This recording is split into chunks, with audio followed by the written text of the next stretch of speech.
Testing. Can you hear me all right? Everything's fine? Well, thanks, Daryl. I'll just start talking while we get this technical issue figured out here. It's a little bit about, as Daryl said earlier, about adaptability. And we really have to be adaptable when we're coaches out there. I've got a big statement in my program this morning about adaptability, but I think I'm going to be like you. I have to be very, very adaptable up here because got some technology issues. I'm going to be able to talk my way through a couple of these videos here, so please bear with me. But as we move forward, today my speech or my talk is about leadership from within, a different approach. Now, when I was asked to present here, I kind of thought a little bit about what I would be doing and how I do it, and then I just said, sure, I'll take a look at it, because I thought, what a great way to share with everyone 20 years of my experience coaching and being involved in youth programs. I've been involved in a couple of youth programs. As you can see up here, the main one has been South Minor Hockey Association in Vancouver, Canada. That's where I came from. And in Vancouver, these associations I'm not sure how you do it here in Budapest, but we have little segments all over the city. And in my particular segment, our youth program is approximately 1,000 strong, right from U20 right down to U6. So it's important to understand that, because in that district itself, there's about 40,000 people. So Vancouver itself is probably about the same size as Budapest. What's Budapest? The population? 2 million? Yeah, about the same size. Maybe Vancouver's a touch bigger. Where I come from, in Vancouver, 40,000 people, it makes up less than 2% of the total population in Vancouver. And we've got 1,000 people, 1,000 youth involved in our program. So that just gives you an idea of the amount of participation in the game of hockey in Canada. So Vancouver is 2 million strong. In Canada, the population is about 34 million. So I'll let you do the mathematics on that one, right? But it was important for me to say that because as you go down the list there, I was involved in another association as well, outside of Canada, that is very similar to a lot of the associations in Europe. I worked and lived and played hockey and coached a lot of hockey and coached hockey in Australia. And down in Australia, they've got the full federation at the time. I think they've gone up since then. They had just under 2,000 members, and that was right from entry-level skaters right up to senior men's hockey. So, what I'm talking about today is I was involved in the sport in Australia, right from coaching U6 entry-level kids right through to being secretary of the association. And the models that I used there were the same ones that I used in Vancouver, Canada. So it doesn't matter on the size. And that's the beauty, because we can take this model today and implement it wherever you want. And it's a very flexible type of model.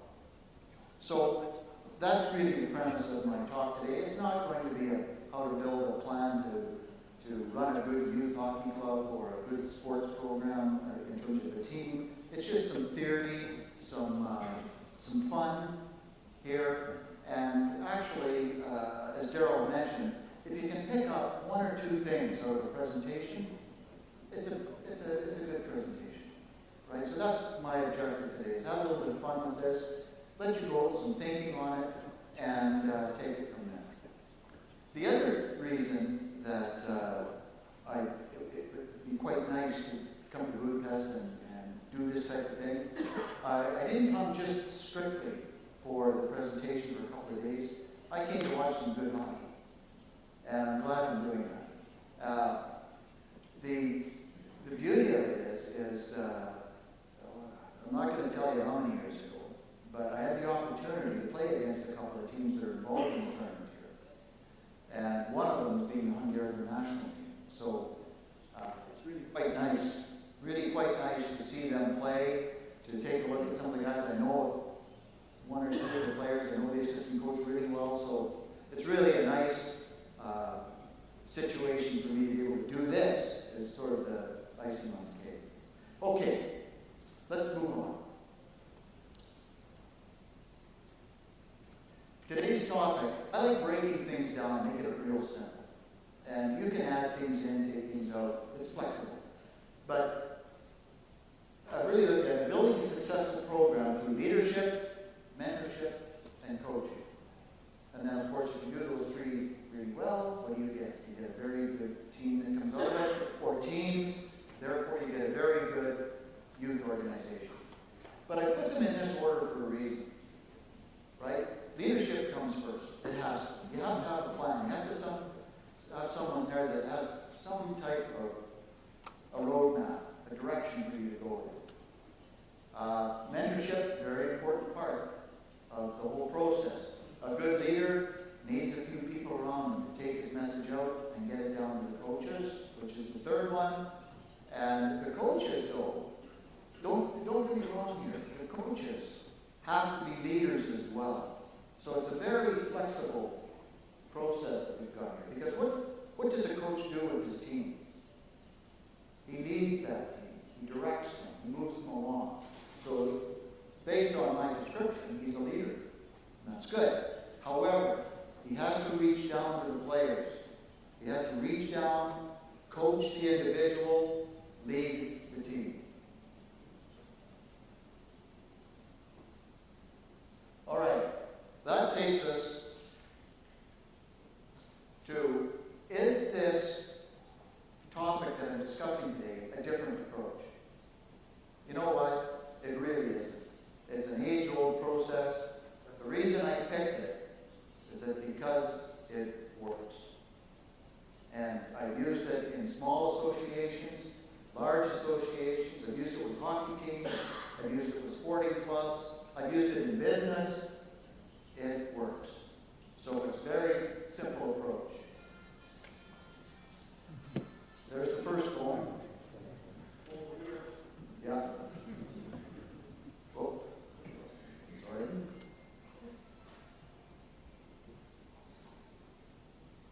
There we go. So, you'll notice today that I'm going to be using a lot of quotes as the basis of my talk. And I did that for a reason, because I like quotes. And there's a lot of, if you really take a look at them, it's really, really insightful. Because I like to read into these things, maybe too much. But a famous university basketball coach down in the U.S., he's left us now. He's had years of coaching back in the 60s and 70s. But his approach was, don't let what you cannot do get in the way of what you can do. And that means be yourself out there. And this can apply to a youth club, it can apply to a hockey team, it can apply to a hockey player.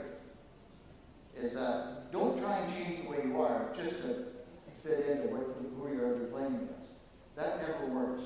Be yourself. Work it through, and then see what happens. It's kind of like, well, I got a good story for you.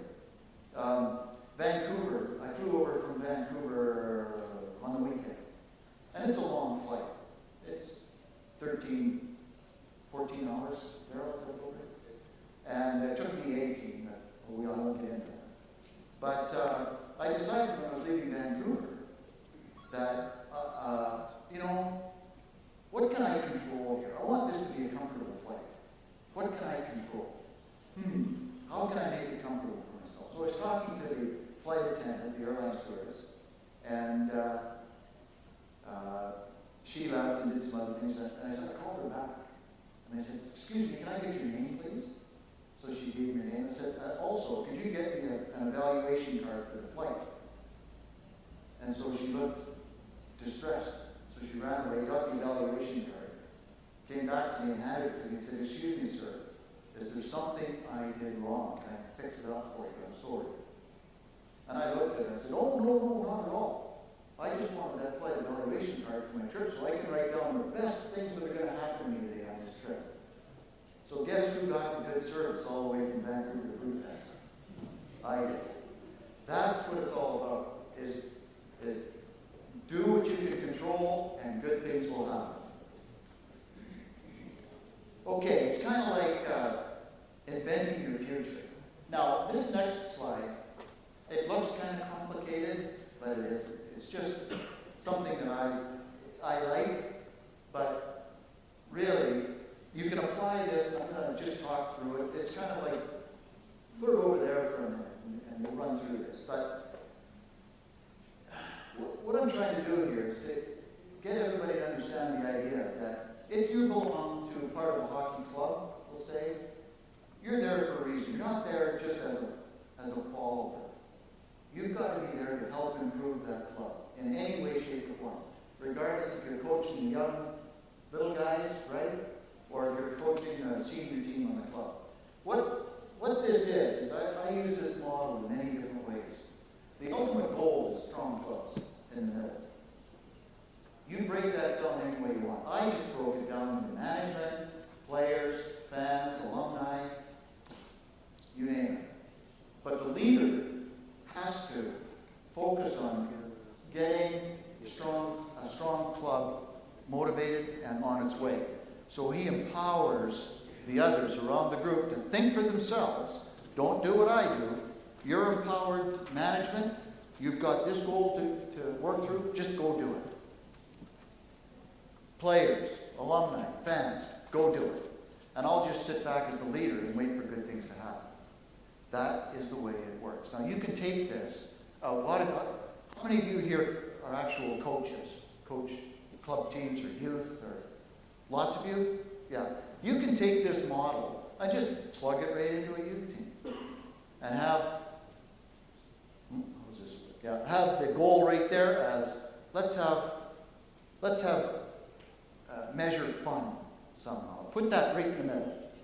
Because fun is really why those players are there. And how are you going to have fun? Well, you get parents involved, you get the players, get them to give you feedback on fun, you get your assistant coaches involved, but it's all around having fun. And then good things will happen after that. So you can paste this, look at it any way you want. Okay, let's take a look now. Now that we got through that one, how do we do this now? How do we make this happen? Here's another good quote that I picked up. An exceptional leader gets his people from where they are to where they have never been. Right? So if you just think about that, the real key ingredient here, though, is that the leader raises the self-esteem, lets the people believe that they can get there. And then the people, real important, this next statement, the people do it themselves.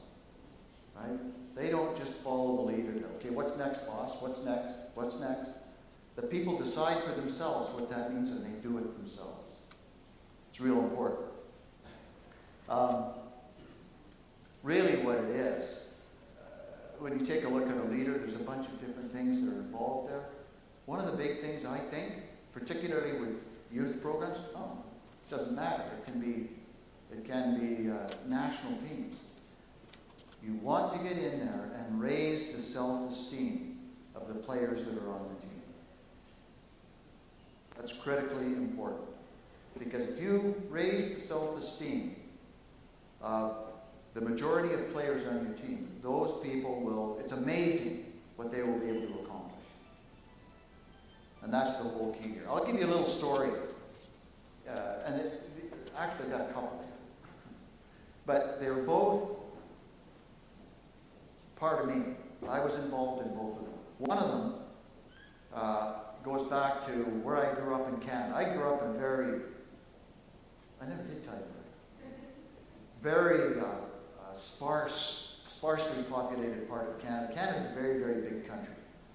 There's about 34 million people. But where I grew up was right in the middle. It's like Siberia, where I grew up. Very, very few people, lots of land, farmers everywhere. Lots of little wee villages dotted all over the place. And that's where I grew up. We have this program in Canada, and I'm sure you probably have it in Hungary, various countries around the world. It's kind of like the Olympics, a mini Olympics is what it is. They call it the Canada Games. And really, it's a pre-Olympic program. It's meant for people that aren't quite there yet. Maybe will never make it, but they don't know it yet. That's okay. But they're striving to be better than where they're at today. So in this program, they've got all the regions in Canada are represented. In our region, we didn't have a U. It was a U20 team that had to be there. We didn't have a U20 team. We didn't have a town big enough to support anything like that. So all the players that were there were playing in different parts of the state, all over the place.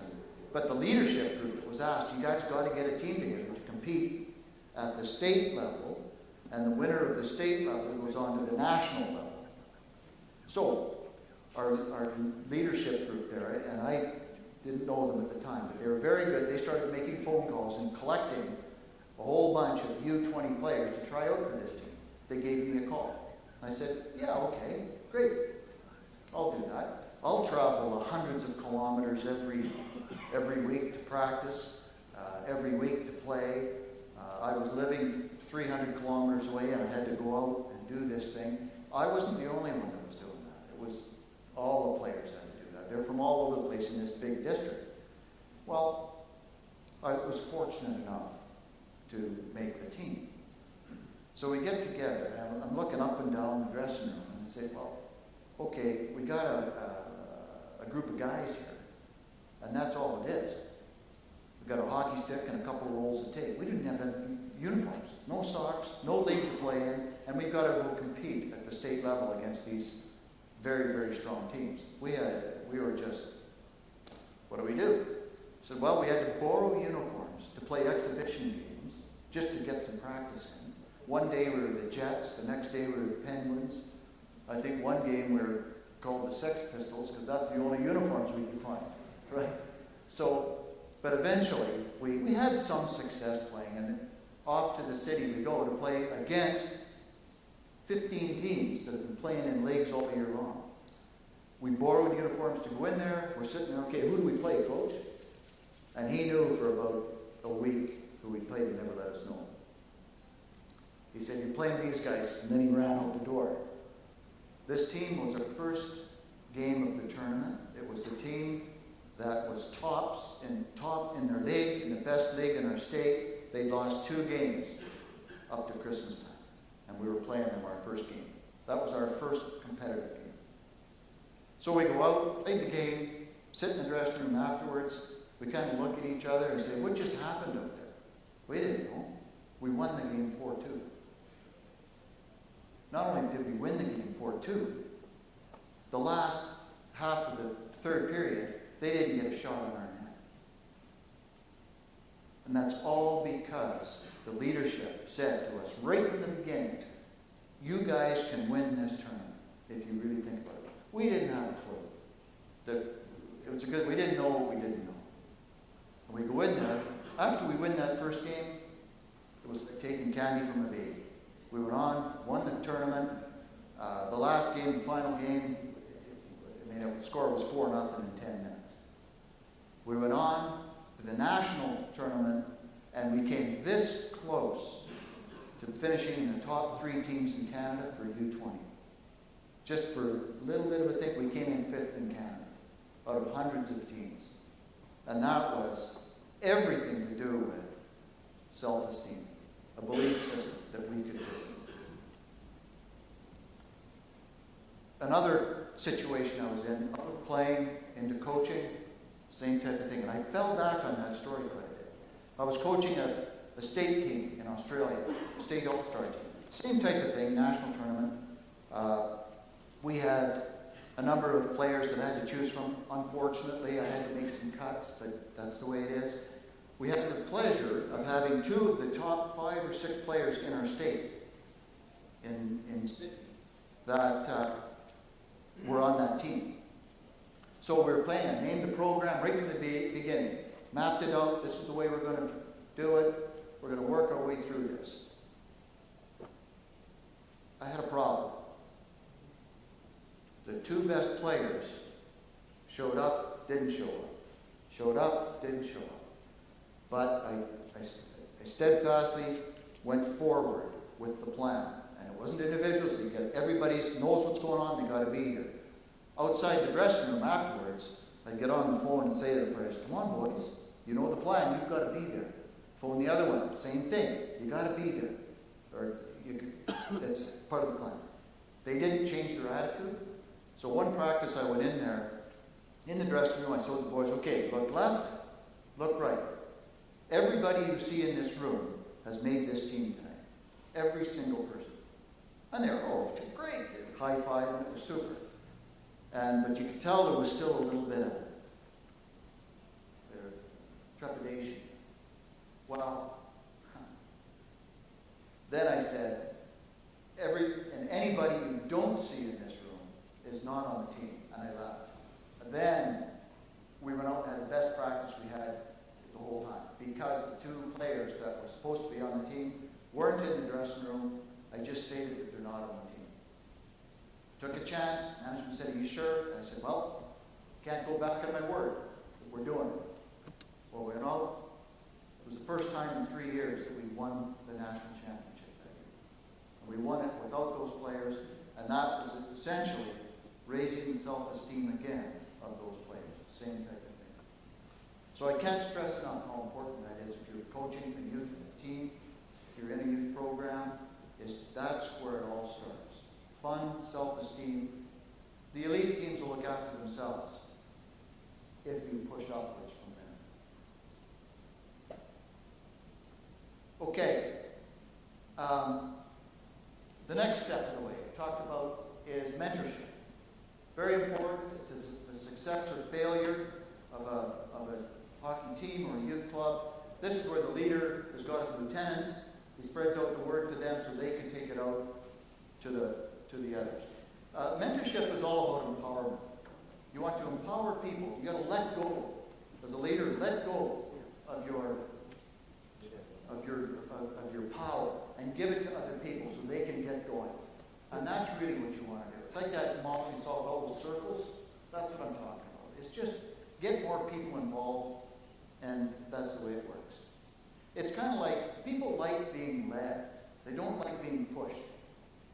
Right? You push a player, it only goes so far. Some guys need to be pushed, but you lead them along, and they'll go through a brick wall for you. It's kind of like, I always like to think of it as a piece of string. You lay a piece of string on the table, and you want to move that string from there to there. Well, what's the easiest way to do it? Anybody heard this little story before? You put your finger at the start of the string, and you move it. You lead it. Easy, real quick, real simple, done. But if you put your finger on the back end of that string and try and push it up the table, very difficult to do. It takes a long time to get there, and when you arrive at the other end, it's a mess, right? So just keep that in mind. People like to be led, they don't like to be pushed. Finally, the third step is coaching. The third element of a successful plan. A coach is someone who can give correction without causing resentment. He reaches down to the players. This is the third element we talked about. And really, he can still lead the team, but he's got to coach the individual. So that's where we're at right there. Now, we need some glue to hold this whole process together. Where do we go from here?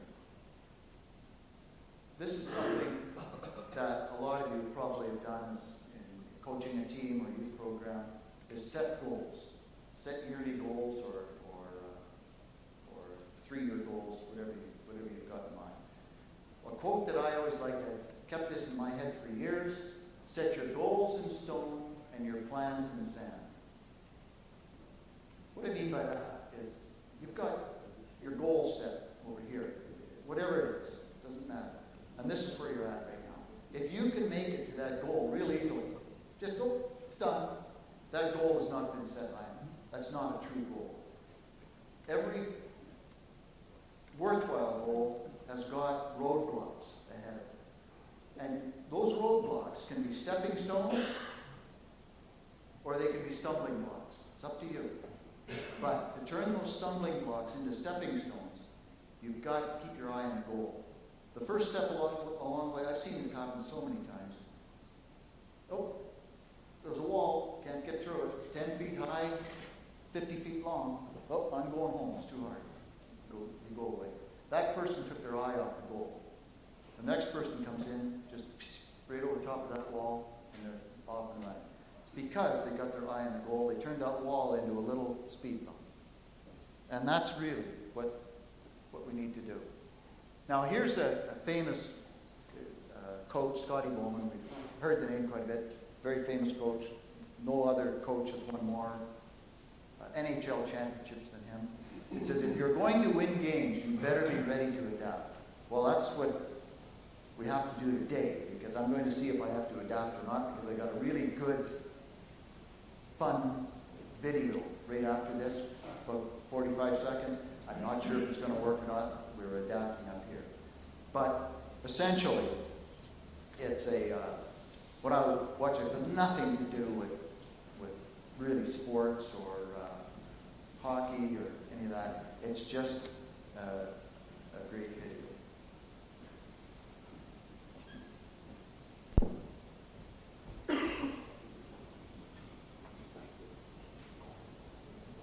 Now, we may have some problems with the speed of the internet, but please bear with me.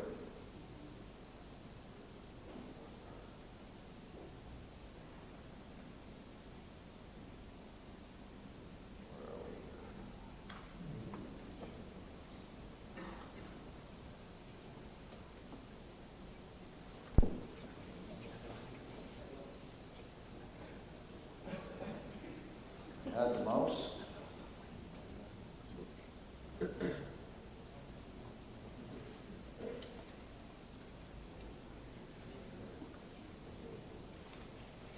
Oh.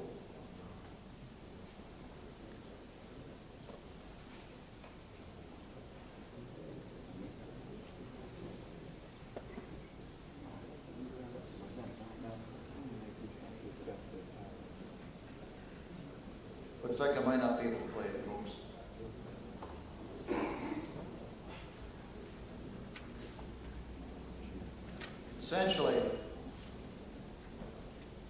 Essentially, it's adaptability.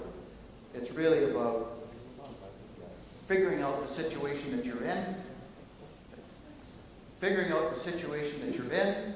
and then when things come up, you've got to be flexible in your approach. So how many times does that happen in a hockey season? All the time. So hey, nice talk. Yeah, this is Piper. You're a bred border collie. Watch this. Piper, fetch.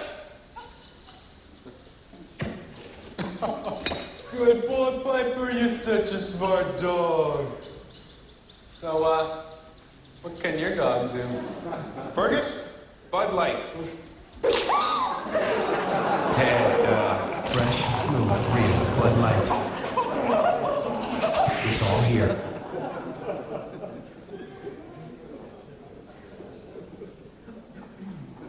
So that's all about adaptability, right? And I just thought it was good because I like to have a little bit of fun with these things, a little bit of fun with presentation, and a little bit of fun on the ice as well.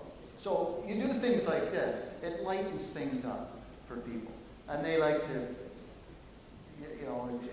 it's not always about, directing